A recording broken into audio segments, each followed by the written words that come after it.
Welcome home, where we provide information, inspiration, and motivator after motivator after motivator here in America's Next.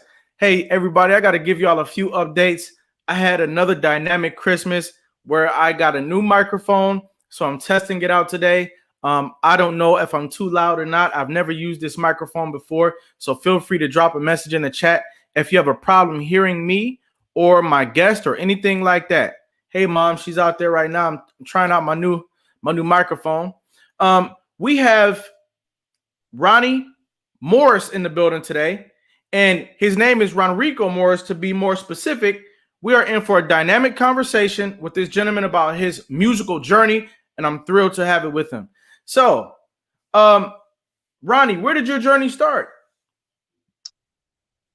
I was born and raised in Ann Arbor, Michigan. Sorry, I moved to another area because we're having a problem with the internet for a couple seconds there. But anyway, I was born and raised in Ann Arbor, Michigan, and that's where I went to complete my education all the way up through high school and whatnot. And from there I went to Fair State College in Big Rapids, Michigan. And and from there, basically, I just, when I got out of school, I started really practicing and working on the drums. Because I didn't go to school for music. I went to school for business education. But anyway, my bottom line desire was to always play music. And I had been into music since I was a little kid in elementary school, junior high, high school, all throughout school. I played the trumpet. When I got to high school, I played the trumpet and saxophone. And from there, I mean, it was like the drums were, my dream. That's what I really wanted to do. I wish I hadn't, given up on the horns, but because I was pretty good, I had an opportunity to go to University of Michigan on a full ride scholarship by my teacher in high school. That was my parents' idea to send me way up north in Michigan into some other curriculum, you know what I'm saying? So I was a little disappointed about that, because I really wanted to go to U of M, and I really wanted to be a part of the orchestra there and that sort of thing, because they have great music program there, and I wanted to be a part of it. I didn't want to get into business education or anything, but it is what it is. When did you really take a liking to music? Was it something that you were born with, and who gave you that inspiration? Pretty much that was something I was born with, Cedric. My father, he sang in the choir and whatnot, and I was, we were pretty avid in the church. He was a deacon, and I was pretty much raised in the church. Gospel music is a big thing in my life. When I was younger, I think around 7 or 8 years old, we used to go to this church in Bull Run, Michigan. And at this church at that time, back in the early 60s and whatnot, they didn't have, gospel shows like they do right now. A lot of famous gospel singers were singing in different churches around the United States. And Michigan was one of those places, and the church that we would go to is the same church that RANCE Allen was pretty much raised in. And from the, as I used to see RANCE when he was young, and he was killing it then, what I'm saying? Now I used to see RANCE again when he used to give free concerts in Ann Arbor after I turned, I was in my 20s. But anyway, some of the artists that I used to see there that my father and mother would take me to, like staple singers, the original staple singers, Mavis Staples, the Soul Stirrers with Lou Rawls and Sam Cooke in the group.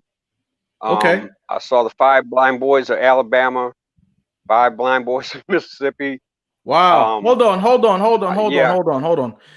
Let's slow this down a little bit, because I'm really enjoying the things that you're saying and the people that you met along the way. And I want people to understand the magnitude of the people that you're mentioning. Now let's take it back to Rance Allen. Rance Allen is somebody who has gone viral even recently, even though he passed away, because of the way he sang and the attitude and the soul that he sang with. That's the gentleman you're talking about, correct? Exactly. Yeah. This gentleman sang along Dr. Reverend Moore. Who else? Who are some of the people that he sang along? That he sang alongside? He was doing quite a bit of stuff in Detroit, churches in Detroit. And I think he even appeared a couple times at Reverend C.O. Franklin's church, Aretha Franklin's father.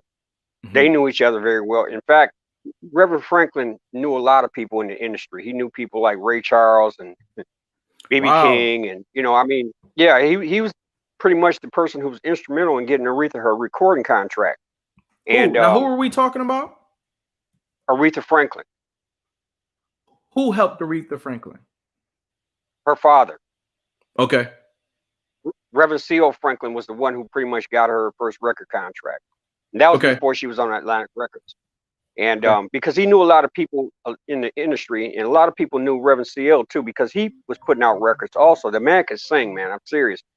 Right. And Aretha's mother was also a singer and piano player. So everything that Aretha pretty much did, she followed in her mother's footsteps. Her mother died when she was young.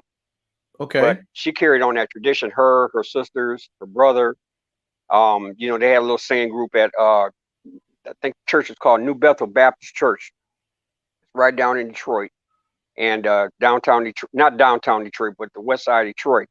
Mm-hmm. And that's pretty much where she got all her grooming, was from there. And her father used to put out records, because my dad used to have some of his records. They were 78s. Okay. And Reverend CL, he that's what he was doing. He was recording before she was. So I'm saying, he would record his whole sermon on record. He'd start off singing, with the choir, whatever, and then he'd start, the record was pretty much his sermon. And take up both sides of the 78 record. The 78s were those smaller records, smaller than a 33 and a third, and they spun faster than 33 record. So I don't think about you.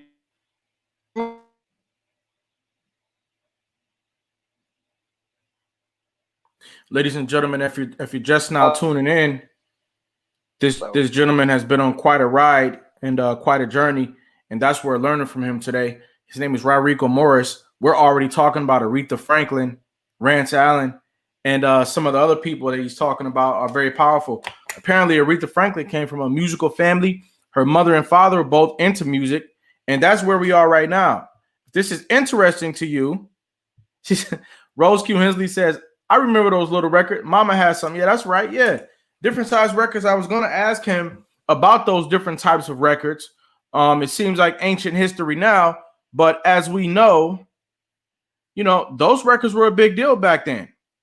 So I want to see if we can get a little bit of knowledge and education on that. Ladies and gentlemen, if you would, let's take a second to talk about something else. My world is being rocked right now by this new app called Clubhouse. Ladies and gentlemen, if you have not heard about Clubhouse yet, I do think that you should give it a shot. I think you should get on there, have some conversations, and just see if you can experience it a little bit. Let's see if Ronnie's back. I'm back. Hey, Ronnie, you back? Yes, sir. Okay, talk to us about the different types of records. We were talking about those a little bit. So you guys had smaller records, some larger, some even larger. What were the records like back then? Well, the records back then, you had 45, and that had A and B side. Mm-hmm. And then, but prior to the 45s, you had 78s, and those came out in like the 40s. And 78s were a little bit.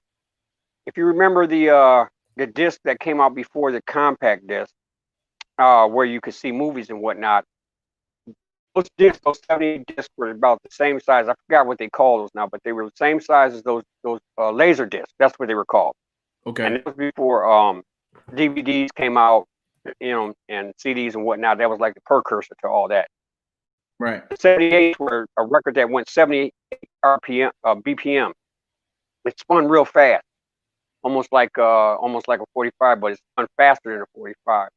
And you only had like a maybe 225 on is your time limit on those records. So they were very short.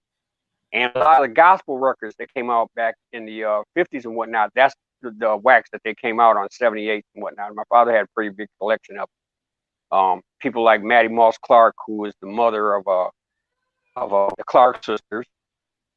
My father had a bunch of her records. She's out of Detroit, as you know. Inez Andrews, she's another gospel singer that's out of Detroit, big gospel singer. I even think Albertina Walker was from Detroit also. If she wasn't from Detroit, she spent a lot of time there. Shirley Caesar, she spent a lot of time there. I saw her live at a church. As I said, back then, they didn't do shows like they do now, you know, where they have big mega fest and whatnot. They were all in churches, private church, you know, not private churches, but churches, you know, that were just local churches in the neighborhood and whatnot. And that's how they made their money, going from church to church, you know, being on the road like that, you know, get fit. I'm sorry. Sure. So you seem to be you seem to be a music historian. Well, I wouldn't say I wouldn't really say that, sir. I'll just say that, you know, a lot of those things I never forgotten. I'm blessed because I had the opportunity, you know, to see these people live. I mean, I was only maybe 6, 7, 8 years old, but still it had a big influence on me, especially seeing people like the Staple Singers. I had never heard of these people before because I was young. But the thing is that those memories stayed in my mind, and that's basically why I wanted to become a musician. You know what I'm saying? From the time I was a young boy, is because of those artists. So I give them, you know, all the respect, man. You know what I'm saying? Because they influenced me and inspired me, not only in terms of music, but in terms of, you know, my spiritual beliefs. I mean, I didn't really understand God when I was that young, but the thing about it is that those things never leave you.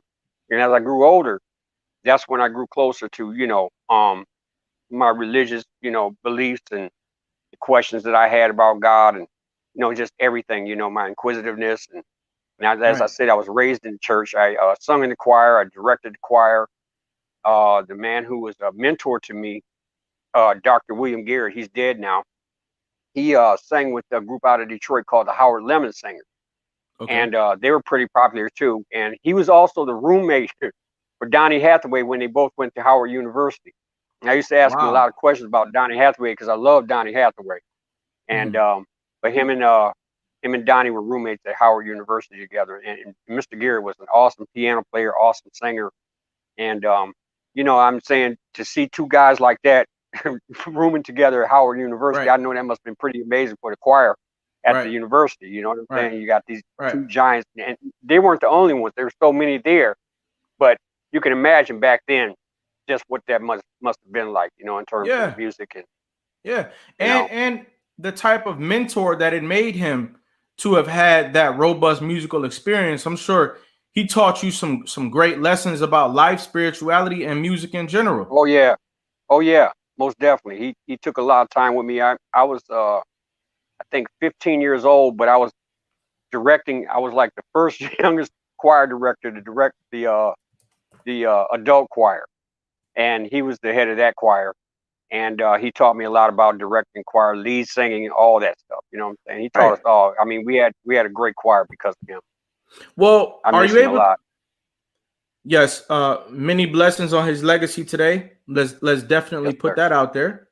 Yes, sir.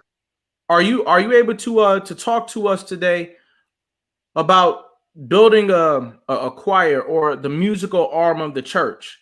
You know, there are people out there who are building churches right now, or they have small churches, or they have a big church, but the music department is not really bona fide yet. Can you talk to us a little bit about how to build up the musical aspect of a church? Okay. First of all, you have to have a good musical director. That's the most important thing. You know, somebody who understands, you know, a harmony, and understands how to do arrangements, you know, because back when I was growing up, we didn't have band. And like I was telling you, when I was younger, I used to go see the, you know, Sam Cooke and Lou Rawls and the Soul Stirrers and whatnot. They didn't even have a band. All they had was basically, you know, a piano player and an organ player. Now, one group that did have a band was the Soul Stirrers, not the Soul Stirrers, but the Mighty Clouds of Joy. And they appeared at that church too, but they had a band. And you know, it was almost like the Temptations, you know what I'm saying? So, but anyway, what's required in a building choir is you got to have a good musical director. someone, you know, who knows, like I said, you know, harmony and melody, who also has, you know, keyboard knowledge, arrangement knowledge. Because a lot of what you see now, Cedric, with the bands and whatnot, you have a musical director for the choir, but you also have a musical director for the band. You see what I'm saying? So Okay. usually a lot of times what happens is the band will get together by itself and they'll work out the arrangement. Then they may have another rehearsal where they get with the choir, and the choir director is working out the arrangement with the choir and telling the band where to come in here, where to go out there, this, that sort of thing. So they already got the music together, but it's just a matter of putting everything together and making it fit, all the breaks and Okay. whatnot. You know, I've seen some pretty amazing things, man, with some of the groups that I've seen playing with these choirs. I mean, I'm just Right. amazed, man. Seriously, there's some Right. amazing musicians. Now, Amazing. your choir. So you mean to tell me your choir director is not somebody with one or two favorite Kirk Franklin songs or one or two favorite Sam Cooke songs, and now as a choir director, the choir director is somebody with an in-depth knowledge, almost down to a science of the different aspects of arrangement and impact on the listener. Yeah. Now, can you talk about how the musical aspect of the church plays a really big role in what the congregation takes away? I know for me, when I was younger, when I would go to church, so much of what I took away happened in the first 30 minutes of service with the choir. I didn't always understand what the preacher was saying. You know, Right. that was the thing. I didn't always understand what the preacher was saying, but I definitely was feeling a drummer. I would be sitting there looking at the drummer. The drummer was like the coolest person. I mean, the drummer, to me, the drummer was a bigger deal than the pastor. You know what I'm saying? And Well, yay. He's the heartbeat. yeah, he's the heartbeat. Yeah. So, you know, I want to make this a victorious moment for people who are also members of the church and who might need a little bit of direction when it comes to building up that aspect. Because for me, like I just said, the musical aspect of the church is what makes it so powerful. And then you also look at how people look at the church to influence the community. They look at the church to influence what's happening in our families and in our buildings. And I think that some of our churches need to revamp their choir, and maybe they need to hire a choir director or somebody to do arrangements. Talk about that. Well, you know, Cedric, I agree with you on that. And also, you made a very good point about, you know, the church's involvement in the community. I think a lot of times there's a lot of churches that aren't involved in the community. I mean, look at it like this, Ed. When you got a church the size of TD Jakes or Creflo Dollar, how in the if anybody needs to talk this one-on-one because they're having a problem, spiritual problem, whatever problem they may be having, how are they able to do that? They're not able to do that. You see what I'm saying? I mean, there's no real camaraderie. Hold up, Ronnie. I mean, when you got, yeah. Hey, I want to understand what you're saying, but you're breaking up kind of a lot. So maybe slow it down when you're talking a little bit. Maybe that'll help. But I'm really loving what you're saying, though. But what I was saying was that church, to me, a lot of, you know, the mega churches especially, I mean, I live in Atlanta and they got a lot of them down here. It's pretty impersonal because you can't have a one-on-one conversation with the pastor or the bishop or whoever, you know what I'm saying? Because of the fact that you have so many people that have needs or need to talk to someone and they just don't have the time. So they have people that do that for them, you know, deacons or trustees or whatever, that sort of thing. And to me, that's, you know, I mean, things have changed a lot. The church I came from was a pretty big church, but it wasn't nothing like these churches now. It was a small church compared to these churches now. And if you need to talk to the pastor or you need to talk to a deacon or whoever, you had that option. You don't really have that anymore, because when you've got 5,000 people as your audience, like Jimmy Swaggart or something like that, he ain't got time to sit and talk. He's not going to take the time out, you know what I'm saying, to deal with each and every person's issues. Yeah. You know what? Because, you know, whatever you're, go ahead. I'm sorry. No, I just want to chime into what you're saying, which I think is a really good point. The synergy between the pastor and the congregation, it gives birth to positive things in the community when everybody really feels connected. Yeah. You know, it sounds like something like Motown came out of the church. Soul music came out of the church. So many things come out of the church when the connection is stable between the pastor and the congregation. And if we lose that, if we lose that because we're going into a you know, a big financial era or a big materialistic era, then I think we lose the overall value of the church. And when that's happening, it's like, hey, what happened? What happened to the choir, man? You're not even paying attention to the most, possibly the most impactful part of the church. Exactly. And, you know, I agree with you. Because Cedric, you know, growing up in the church, the music was the thing that really turned me on. It wasn't what the pastor was saying, because I didn't have no real spiritual understanding, but my spiritual understanding came through the music. You know what I'm saying? And that was my favorite part of service also, was, you know, the music. Otherwise I was bored. You know what I'm saying? So I don't mean, you know, but I was young, you know what I'm saying? So, you know, as you grew older, you realize a lot of those things you didn't forget. They're still in your heart. They're still in your soul and your spirit. So it's still with you. So now my understanding has been opened up, you know, as of late, in terms of religion and, you know, just the politics of religion. And the thing I'm going to be honest with you about, I don't even go to church anymore. And I haven't been to church in a long time, because my whole thing was to seek God for myself. A man can tell me what he tell me. I'm not saying that he doesn't know what he's saying. I'm not saying that he's not spiritually aware. All I'm saying is he's a human being just like me. And if he's able to reach God, then why can't I? You see what I'm saying? And plus, on top of that, that has to be a personal journey anyway, whether you go to church every Sunday or not. See, right now, we can't even go to church. And it's like I was telling one of my relatives the other day, I said, now is the time where people have to reflect on some things, because you don't have nothing to run and hide behind anymore. You see what I'm saying? So now, you know, it's come down to that point where you really have to do what Jesus said: seek, knock, and ask. You see what I'm saying? To get that spiritual food, you know? You know, some people say that the church is in the people. Now, what also is in the people is the music. Exactly. Do we talk to God? Do we talk to the universe through music? Well, music is the universe, basically. You know what I'm saying? I think that, you know, with the choir situation in the church, it's an outlet for a lot of people. And, you know, you get singers in there that aren't real singers. Then you have a lot of singers in there that can sing their butts off. And it's an outlet for people, you know, to do something that they might have always wanted to do all their life, but they just didn't have the kahunas to pursue a recording contract or put a band together or get out there and, you know what I'm saying, and perform and do it. So church is like an outlet for them to be able to participate in something musically, you know what I'm saying? And also, you know, it lifts up your soul, you know what I'm saying? And when you're able to lift other people's soul through your voice and through the music, it makes you feel better. You know what you feel like you made some accomplishments for that week. You know what I'm saying? So, and look at what we're going through now. We don't even have that, man.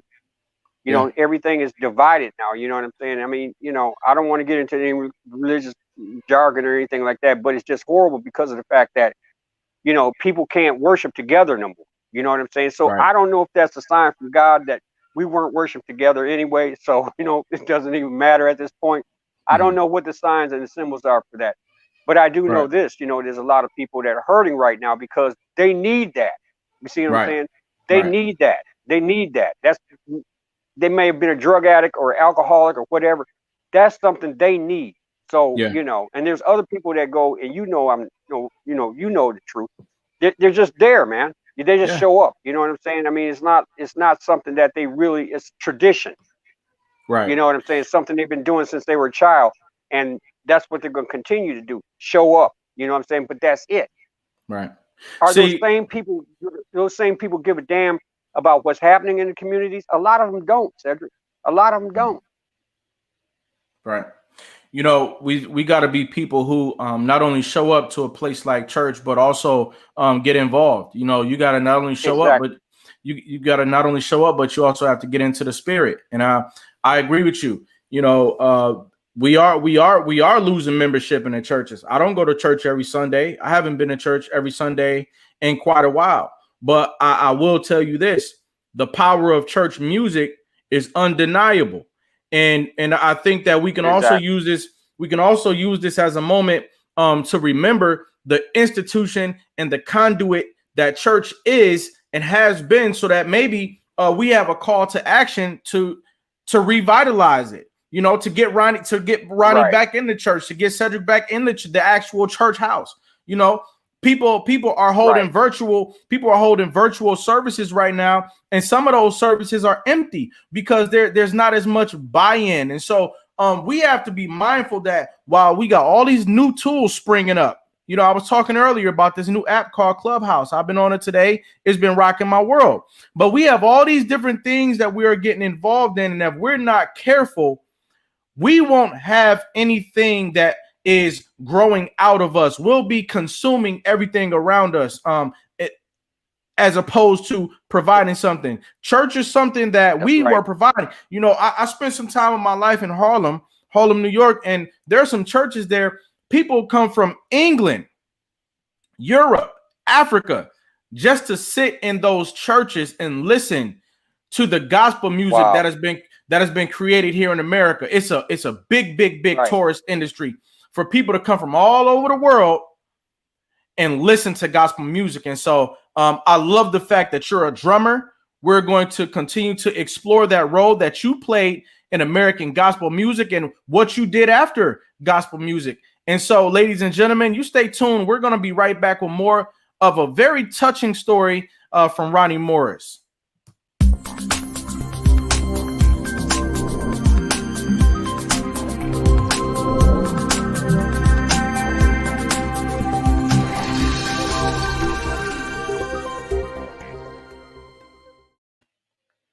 America's Next Motivator, Monday, Wednesday, and Friday at 5 p.m. Eastern, Tuesday and Thursday at 10 a.m. Eastern. America's Next Motivator, hosted by me, Cedric Riley, and sponsored by the Pride Empowerment Network.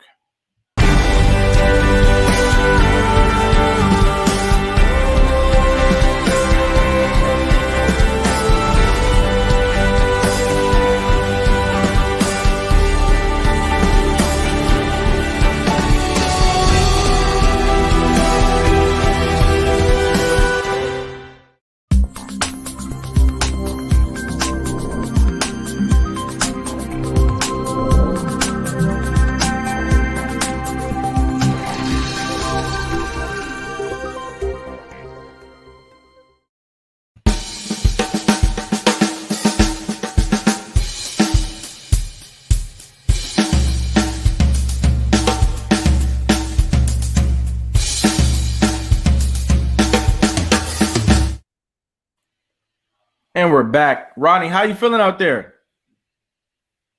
I'm great, brother. I'm blessed, man. How you feeling? I'm feeling good. So right back into the story. What did you do after you left the church musically? What'd you do next? You're breaking up there. Okay. What did you do next after you Still breaking up. Can you hear me? Yeah, I heard you just then. It sounds like your voice is on auto tune. Oh wow. Maybe if I turn this mic down a little bit. Is that better? Is that better? Okay. Yes, sir. So what did you do? What did you do after you left the church musically? What did you do next? Pretty much just worked, but the main thing that I was doing was as much as I could, I was going out to see different bands, going to different clubs, seeing different bands, going to concerts, trying to meet the artists, backstage or before they went into the show. You know, the people who are my idols, like Aretha Franklin, et cetera, Patti LaBelle, whoever. And that was my main thing, was to soak up as much live music as I could, because I was just in, incubus stages to learn the drum. So, going out to, things are a lot different now than they were back when I was coming. I mean, where I came from, they had quite a few clubs, you know, you could go to, and they had live entertainment, and you know, not just, it wasn't a DJ thing, it was live entertainment.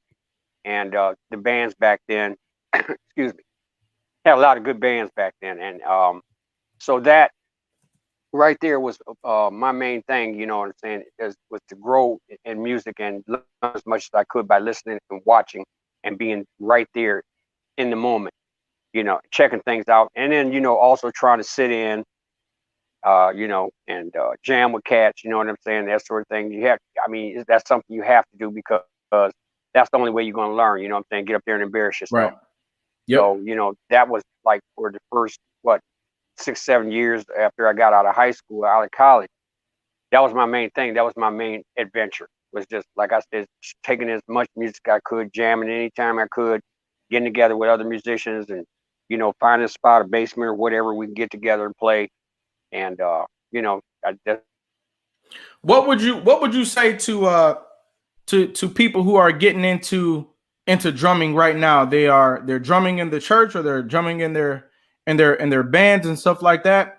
And they could use some advice from you. What are the best drumsticks? What are the best tools? What are some practice strategies? Talk about it. well, you know, whatever I think is the best might not be the best for somebody else. But all I'm gonna say is this, you know, that what if you can afford it, do the best you can to get good equipment. You know, that's the main thing. And a lot of people can't afford to spend $3,000 or $4,000, $5,000 for a drum set, and that's just the drums. That's not the hardware and the cymbals and everything else that comes. This stuff is really expensive now, but they do have budget kits, and the quality of these kits was a lot better than they were back 10 years ago, 15 years ago. And so, you know, what it comes down to is what an individual likes. You know, what Okay. size drums they want, um, what color, you know, that sort of thing, and what brands they, because I mean, there's so many different brands out there, you know, and there's a lot of good brands out there. It's just, you know, up to the person's, you know, discretion of what they want, whether they want pearls or Tamas, Yamahas, Sonors, you know, or their favorite drummer, what they, you know, what that drummer plays. That's what a lot of times you'll see people do. You know what I'm saying? They'll go out and buy that same drum set. And one thing I've noticed, Cedric, lately, and this has been blowing my mind, brother. I've been seeing little kids on social media from 4 years old up to 10. Right. And I'm talking about, I wish to God I could have played like that when I was that young. I mean, you know, to me, that's like a message from God. That's like, if you ain't going to play your instrument, then give it to the babies, because they'll do something with it. I was just watching a little 10-year-old Japanese girl on YouTube yesterday, playing some pretty difficult music on the drums. You know what I'm saying? It's challenging for some drummers, and she nailed it. And she was only 10 years old. I mean, and Wow. she's not the only one. And I've been following this little girl since she was 6, Mhm. and she's just, you know, her confidence level has come up. She's not smiling as much as she used to. I mean, she's really serious, and she was serious then when she was 5 and 6. You know, Right. and I saw a little history of her and her family's music. Her father and her mother, they played in a band together and stuff. So it was just natural for that child, for that the energy to rub off on her. And I feel so sorry for a lot of kids out there who want to play music. You know what I'm saying? But they can't afford it, or their environments don't allow it, or they don't have the support, you know what I'm saying, that they need to encourage them, you know what I'm saying, to go forward. But you know, I admire the parents and the grandmothers and aunties and uncles that do encourage these little kids that are coming out amazing musicians. I'm talking about some of these kids 3, 4 years from now, they'll be playing professional gigs, man, at 13 Right. and 14 years old. Wow. So, you know, the whole dynamic of the situation in music now is going more to the younger kids now. And Right. I'm talking about, these kids can play, man. I'm Right. serious. They can Yeah. play. And some of them playing in church. A lot of them playing in church. You got little, you know, 10, 11-year-old, 12-year-old boys that play. In fact, one in particular, he's dead now. His name is Marvin McQuitty. And Okay. I had known Marvin. He's from Ypsilanti, Michigan. I had known Marvin since he was like 8, 9 years old. And he showed signs that we show up at the same church sometime. I'd be playing drums. He'd pull up a chair, sit right beside me. And whatever I was playing, he'd get right up on the drums and play the exact same thing. Now, this same kid grew up, and he ended up being Marvin Sapp's drummer. Fred Hammond, he played with Fred Hammond the longest. And he played with so many different gospel artists, and I mean, he was just an amazing drummer. I'm talking about amazing. And he passed Wow. away about 4 years ago. He was only maybe 30 years old. Now, what are these people doing to get good? Are they simply playing by ear, or are they listening to certain pieces? And what skills do you need to practice in order to become a good drummer? Well, what a lot of them did was, especially a lot of younger ones now, a lot of them that I see now, especially the African American children, a lot of them go to church. Their parents take them to church. They see the drummer, they see the bass player, they see this, they see that. That's the main thing. Just like what you were talking about, your focus on the music. That's the same thing with those kids. They're focusing on all that stuff. You see, they're taking all that in. And if their parents, bought them a drum set or a keyboard or guitar or bass or whatever, they're going to go home and they're going to practice. And the point I'm trying to make said is you have to practice, practice, practice. You have to play with whoever, whatever, whenever you can. You have to put in that time on your instrument. And it's frustrating at first, and it always remains frustrating because there's always going to be challenges and things that you want to do. And you got to sit down and practice and practice and practice till you get it right. You know what I'm saying? And then the other thing is this, just practicing by yourself is not enough. You have to play with other musicians. That's so important. Do you have any musicians that you play with? Not right now. I'm not doing any playing, man. I mean, it's like, it's sad because, there's nowhere to play. Right. Well, yeah. Right now, everything is slowed down. But I mean, let's say before COVID, did you have other musicians that you played with? And were you ever a part of a band? Yeah. Were you ever part of back bands? in Michigan. Okay. Oh, yeah. Back in Michigan. I moved to Georgia to take care of my parents. That's why. Can you hear me? Yes. Can you hear me? Okay. I moved to Atlanta to take care of my parents because they were older. My father was 90 and my mom was 86, 87. And most of whatever music I'd done had been back in Michigan. I don't know any musicians down here except one cousin who's a keyboard player. He's a very fine keyboard player on top of it. And but we don't. He lives in a town that's like a half hour away. That's Georgia. Everything is spread out. Okay. Yeah. So it's not like you can just get together and like we used to do back in Michigan and just jump on a bus. You know what I'm saying? Take that bus cross town and get together at some spot and we sit down and jam in somebody's basement or whatever. Things are different now. So no, I haven't been doing any music down here. I played a couple times at my sister's church, but they already had a couple drummers. They just happened to be at that time indisposed, so they couldn't show up. So I came in and filled in. But other than that, I haven't been doing anything down here, and I'm just itching to get back to playing again. You know what I'm saying? So it's been kind of frustrating.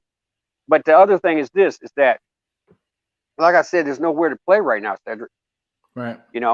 I mean, a lot of famous musicians right now, they're just on YouTube or Facebook, doing what they do on there. You know what I'm saying? And just you just have to tune in when you can and check them out. But there's very little happening. You got maybe some open air concerts here and there, but social distancing is the main thing. You're trying to keep people separated, so they're not allowing as many people into these shows as they used to. Right. What would you say was some of your biggest achievements as a drummer? I worked with a legendary guitarist by the name of Hubert Sumlin. Hubert Sumlin was in the movie Cadillac Records. I don't know if you've seen the movie, but there's a scene in there. Hubert used to play with Howlin' Wolf, and Wolf is like huge in the blues world, just in the music world, period. And Muddy Waters, those guys were a big, huge part of the Chicago blues scene. And I played with Hubert when I lived in Canada. And I didn't even know who Hubert was until there was a man from Sweden. And he was renting me a room. And he asked me, what gig are you playing tonight? I said, well, I'm playing with this guy by the name of Hubert Sumlin. He said, Hubert Sumlin? I said, yeah. He said, you don't know who Hubert Sumlin is? I said, no. So he pulls out this record, this album.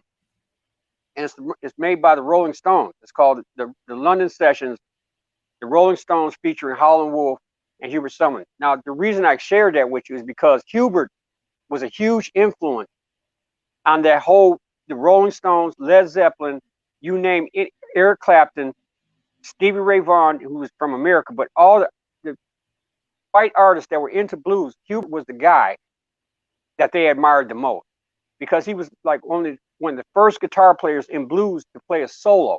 Because most of the blues guitar players play slide guitar because they couldn't really solo on the guitar. But anyway, Hubert was like a huge influence on me.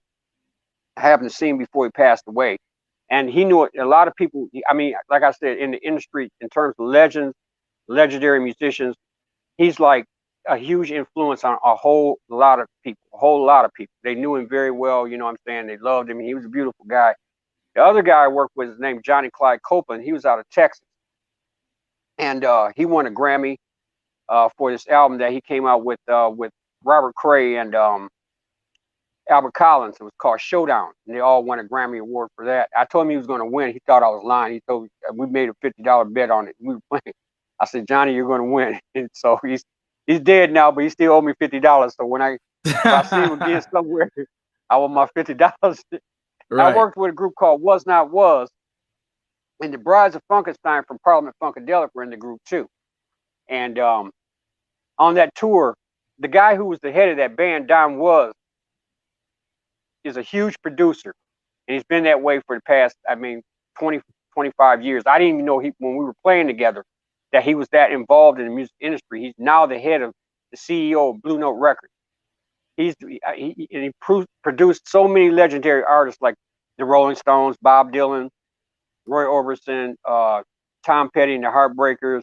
I can go on and on and on. All the people. Bonnie Raitt, he won. In fact, him and Bonnie Raitt won twice the Grammys. They swept the Grammys 2 years in a row from the albums that he produced for her. So this guy was the bass player in the band. You know what I'm saying? And I'm looking at him now, and I never thought that he was involved like that. But I remember the gigs that we were playing. There were famous people coming out to see us play. I remember my man who played Boom Boom Washington, Welcome Back, Mr. Carter. I forget his name now.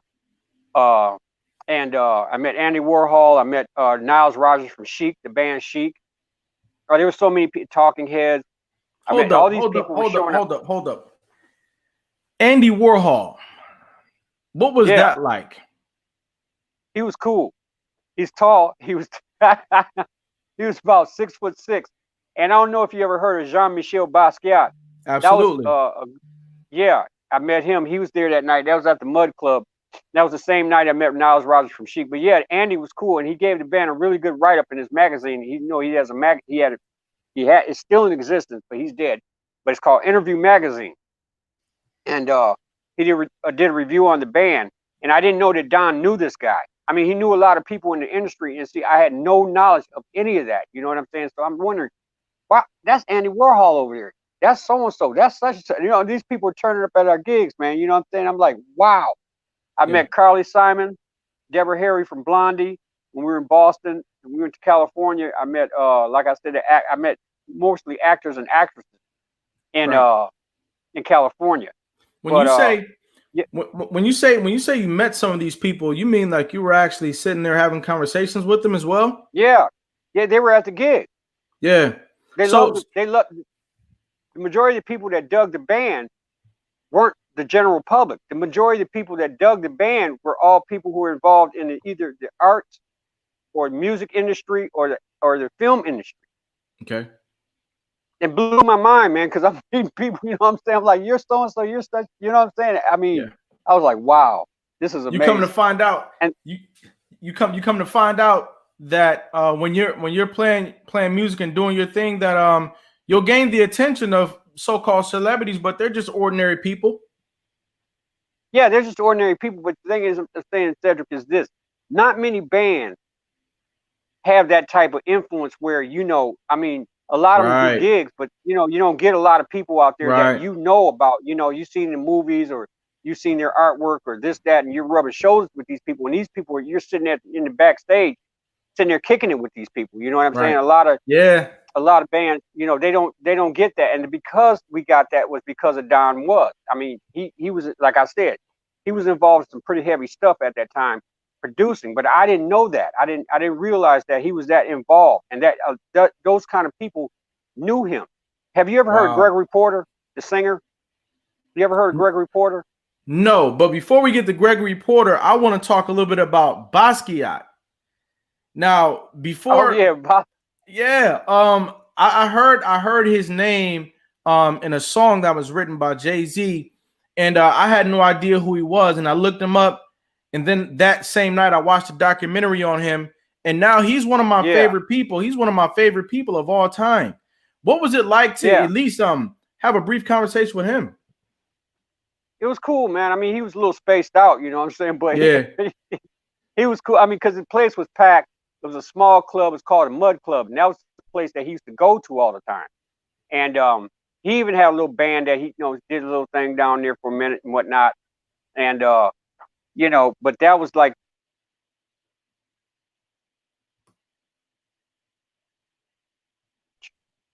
if you know anything about the village down there, you know you're looking at this building, and it looks ragged and whatnot. And then when you open the door and you go inside, you see there's this big club in there. That used to Mm-hmm. freak me out, man. New York is New York is New York, man. That's for Yeah. sure. Yeah. I rode to the gig when I met Andy Warhol and Michelle Basquiat.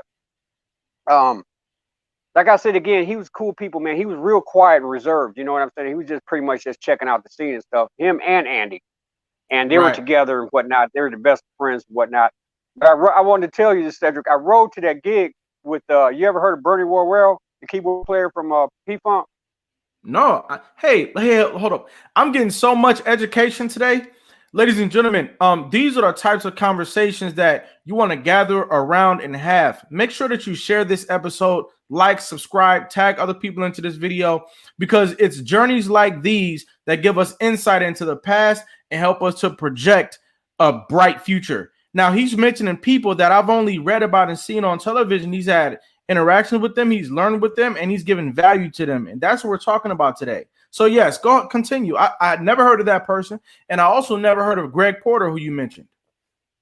Look him up, because the reason I mentioned him is because Don from the band that we had was signed him up a contract. This man's an amazing singer, man. Amazing. I don't know if he's from New York or California, but he's basically a jazz singer. But he does a little R&B and this that. He's done some stuff duets with like Layla Hathaway and Kim. Kim is from Detroit, and Okay. if you ever get a chance, check him out. Now, Bernie Worrell is a legend. Bernie Worrell was in the Parliament Funkadelics for the last 40 years. He was the keyboard player. All that stuff you hear, flashlight, bop gun, all those bass lines, that's Bernie. Okay. And I rode to the gig with Bernie and his wife, and it was funny because this was my first time in New York, and I had never seen nothing like the New York traffic down in the city. Right. And she was I mean, everybody drives fast there, and I mean, she was hauling. I'm riding in the back of this van, and it has no seat. And I'm getting thrown all, you know what I'm saying? I'm being thrown all over this van, man. You know what I'm saying? Because they're trying to get me to the gig on time and whatnot. I told Bernie, I said, man, your wife needs to be a race car driver for real. Because she maneuvered this thing real nice. I saw an accident on the way. I saw a car get broadsided. I'm looking right at it. The guys who broadsided the car just laughed and kept going. I said, well, welcome to New York. Yeah. People driving. And that's where I met George Clinton. You met George Clinton too, That's where huh? I met George Clinton too. Oh yeah, Okay. I was hanging out because the girls in the band were out of his band, the Brides of Frankenstein. Any of that stuff you hear with girls singing in the background, that was them. Right. Dawn Silva, one of the girls, Sly Stone is her cousin, and she was on one of his albums. But yeah, that's her cousin. What do you think And about this? both those girls out. What do you think about this? We had a lot of original music. We had a lot of original music being made back then, and it seems like everything has kind of stood still, and people are just sampling music now instead of creating original music. Do you have any thoughts about that? Yeah, and you're right about that. But you know what, Cedric, is you have to do your research, man. You have to, like, I'm gonna throw a name of a band in your face and see if you heard of them. Have you ever heard of Snarky Puppy? No. Nope. The bands I've heard of. That's what I'm saying. Go ahead. That's what I'm saying. Right now, it's like if you don't know, you know what I'm saying? I mean, it's so weird because what you're saying is so true, because the stuff that they play on the radio and they force down our throat, you know, that's where, you know, we stop a lot of times. We don't get past that. You know what I'm saying? I mean, I had to do a lot of research about groups that I had never heard of, Right. and very talented groups, you know what I'm saying, and entertainers and whatnot. And a lot of, you know, I credit YouTube with a lot of that, because I wouldn't even know about. Have you ever heard of a band called Soul Live? It's spelled SOULLIVE. See, I'm just giving you some suggestions right now, because if you heard these groups, you would love them. Wow. And you know what? You would love them.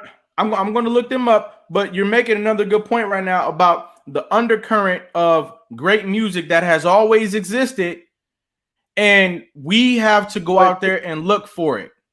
Exactly. Yeah, Because the that's a music great point. industry isn't trying to push that sort of thing. You know, I mean, you know, when you got, you know, Lil Boozy and all this stuff, depending on what type of music you're into, you know what I'm saying? But even the smooth, so-called quote unquote, and I hate this term, smooth jazz. Okay. I mean, So you to hate me, it, huh? smooth jazz with John Coltrane and Miles Davis doing Kind of Blue. That's right. That's smooth jazz to me. You know what I'm saying? This stuff they got out now, you know, it's like it's regurgitated in this elevator music. Back in the day, when I had a little jazz funk fusion band, we did stuff by the Crusaders, we did stuff by Ronnie Laws, we did stuff by a lot of the at that time they were underground artists, but they were, you know, they were doing jazz funk. But now that same thing that came out back in the 70s and the early 80s is being, you know, smooth. It's called smooth jazz now, and it's not. It doesn't have the edge that music had. You know what I'm saying? I mean, where a person just, you know, the whole band is involved. You know what I'm saying? Now it's like, okay, we're going to do this on the keyboard. We're going to lay down that track. We're going to do this on the drum machine. We're going to lay down that track and use a solo on top. Right. You know what I'm saying? And that's what it comes down to, man. That's right. Ladies and gentlemen, be reminded that live music, it gets into your bones, it wakes up your soul, and it helps you to grow up. It affects the way that you grow up. We have to retain the value of live music. When you go to create your next album, your next song, your next skit, or anything like that, find a live drummer. Find people who are playing live music, because the quality cannot be beaten. The quality of actual music cannot be beaten. Support your drummer, support your wind instrument players, support everybody who's involved in live music, because it's the live music that carries and perpetuates the soul of our people. Now, Ronnie, I've got a few questions to ask you before we get out of here, and I need you to answer them in about 2 minutes. Okay. First, I want to know, what is your legacy statement that you'd like to leave with the world? What is it that you want the world to know about you and your journey? Never give up. That's the main thing I'm going to say. Never give up, because it's never going to be easy. And it's always going to be a rough road. When it's something that is worthwhile and it's your passion and you love what you do, you got to hang in there with it, especially right now with what we got going on with this pandemic. Is that, you know, especially to a lot of younger musicians who don't really get a chance to get out and really see anything anymore. I say, you know, just hang in there, whether you're a dancer, actor, singer, whatever it is you want to do. Just pursue your passion with, you know, with love from the heart. Be real about what you do, because one thing I learned in this business, you can be replaced. So take what you do seriously and carry on.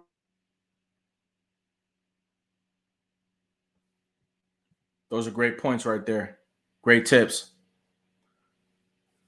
Ladies and gentlemen, as we round third base, I just want to remind you that live music is powerful. Live music is part of what we do. We're going to give them a chance to come back and finish up with us. But I'm a big fan of live music. I've had conversations in barbershops where they said, hey, if there's no live music, it's not real music. A lot of today's rap, it's not real music. And I'm like, what do you mean by that? And what they meant by that was, hey, if you're not using real drums, you're not using real horns, it's not real music. So we got to stay in tune with that. Now, Ronnie, are you with us? Yeah. What is survival to you? Survival to me, that's a good question, Cedric. for my own personal survival, you know, I credit my my spiritual connection. I don't want to say spiritual beliefs. I'll say my spiritual connection to God. Okay. Because I mean, so many times in my life, you know what I'm saying, I've seen some hard times, brother. And the only reason I'm still here is because of the grace of the Most High, God Absolutely. Almighty. Absolutely. And Absolutely. you know, I can't stress that enough, how important that is, you know, because it's hard to survive out here if you have Yep. no spiritual connection to the That's Creator. right. It's That's hard. right. We need what? We need what? No, I was just saying we just need that. We need that. We need that. You know, we need that food from the Lord, brother. Absolutely. We got about 15 seconds left. What is success to you? Success to me means that you stuck with your gun and you accomplished what you set out to do. Because to me, success isn't just about money and material things and being famous. Success to me means just whatever it is that you are striving for, you accomplish that, you're a success. You stuck with it, you hung in there. What is greatness to you? Well, it's great. You ask some really good questions. Greatness to me is when a person realizes the greatness that God has put in them. Mm-hmm. You see what I'm saying? Yep. And they're not afraid to search it out and bring it out and share it with the world. Absolutely. Ronnie, I want to let you know that I've listened to your story today. I felt like I was on a set of Mo Better Blues for this past hour.